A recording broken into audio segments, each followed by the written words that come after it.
Et au ministère de l'Éducation nationale, c'est une macroniste historique peu connue du grand public qui a pris ses fonctions aujourd'hui. Anne Genetet, 61 ans, députée des Français de l'étranger jusqu'ici, connue pour ses travaux sur les relations internationales, mais très peu impliquée sur les sujets d'éducation. Sa nomination a donc surpris.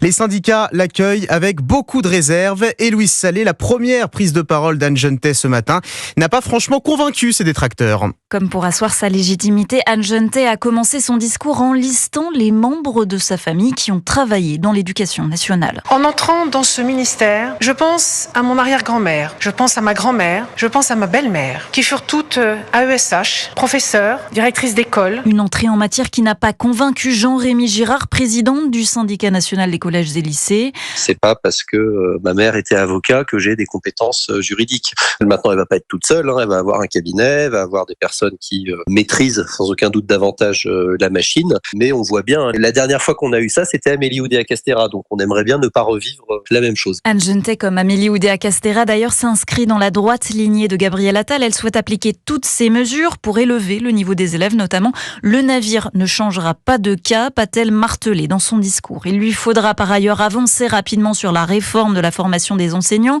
pour relancer l'attractivité du métier et engager un bras de fer avec Bercy pour le budget de son ministère.